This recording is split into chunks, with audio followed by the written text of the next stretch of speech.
नमस्कार दोस्तों, applied study channel में आप सभी का स्वागत है।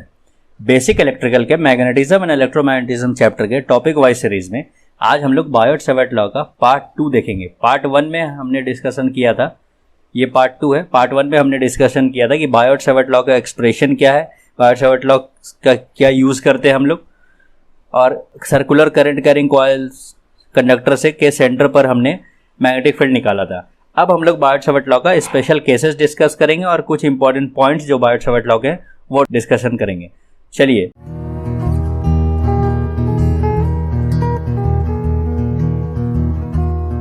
स्पेशल केसेस के साथ हम लोग कुछ इंपॉर्टेंट पॉइंट्स डिस्कस करेंगे। तो बिना टाइम वेस्ट किए चलिए हम लोग देखते हैं कि बायोट-सैवर्ट लॉ का स्पेशल केसेस क्या है। अब हम लोग कुछ स्पेशल केसेस डिस्कस करेंगे। स्पेशल केसेस में क्या डिस्कस करेंगे कि जो एंगल है, एंगल का वेरिएशन कि 0 डिग्री हो, 90 डिग्री हो, ठीक है, 180 डिग्री हो, इस तरीके में इस स्पेशल केसेस में आपका मैग्नेटिक फील्ड क्या कैलकुलेट करके आया जाएगा। अब dB देखिए, μ0/4π ideal sine theta upon r square होता है, ठीक है। अब थीटा इक्वल 0 डिग्री है, थीटा अगर 0 डिग्री है तो थीटा 0 डिग्री मतलब साइन थीटा साइन 0 0, तो मैग्नेटिक फील्ड उस पॉइंट पर 0 हो जाएगी। इसका मतलब ये 0 डिग्री कब होगा, क्योंकि ये एंगल आपका थीटा था, ये 0 डिग्री होने का मतलब कि जो पॉइंट है वो उसी करंट कैरिंग कंडक्टर पर ही है। तो there is no magnetic field at any point on the thin linear current carrying conductor. इसको आप याद रखिए, इसको आप याद रखिए कि जो करंट कैरिंग कंडक्टर है उस पर कहीं पर भी मैग्नेटिक फील्ड आप कैलकुलेट करेंगे तो वो 0 आएगा, ठीक है। इसको याद रखिए। कितना भी बड़ा अगर न्यूमेरिकल भी दे दे लेकिन आपसे कहे कि आप उस करंट कैरिंग कंडक्टर पर मैग्नेटिक फील्ड कैलकुलेट करिए तो वो डायरेक्टली 0 हो जाएगा। अब थीटा की वैल्यू अगर 90 डिग्री हो जाए, थीटा की वैल्यू अगर 90 डिग्री हो जाए मतलब ये करंट कैरिंग कंडक्टर से ठीक परपेंडिकुलर इस पॉइंट पर आप कैलकुलेट कर दें तो ये बिल्कुल मैग्नेटिक फील्ड मैक्सिमम आएगी। क्यों? साइन 90 अपने मैक्सिमम वैल्यू 1 पर होता है, तो साइन थीटा की जगह साइन 90 रखिए 1, तो ये इसकी मैक्सिमम वैल्यू आ जाएगी। तो magnetic field due to a current carrying element is maximum in a plane passing through the element and perpendicular to its axis.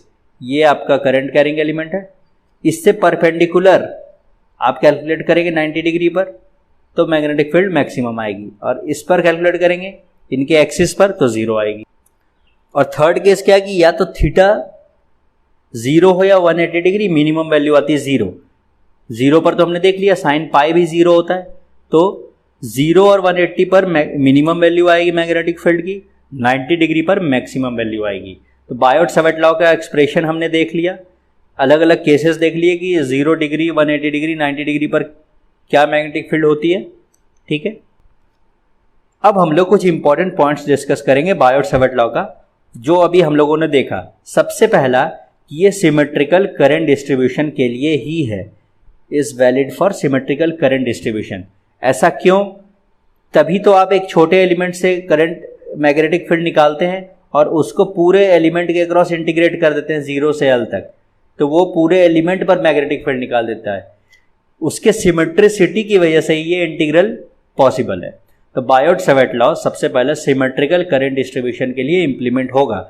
जैसे गॉस लॉ सिमेट्रिकल फिगर के लिए होता था, ठीक है, एम्पियर्स लॉ भी सिमेट्रिकल के लिए होता था, बायोट-सैवर्ट लॉ भी सिमेट्रिकल के लिए है।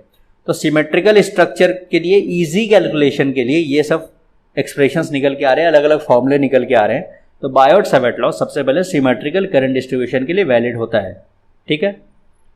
अच्छा, दूसरी बात क्या है कि बायोट-सैवर्ट लॉ को एक्सपेरिमेंटली प्रूव नहीं किया जा सकता है। ऐसा इसलिए क्योंकि एक स्मॉल डीएल लेंथ का जिस पे करंट कैरिंग कंडक्टर हो डीएल लेंथ का, वो पॉसिबल लेना नहीं है।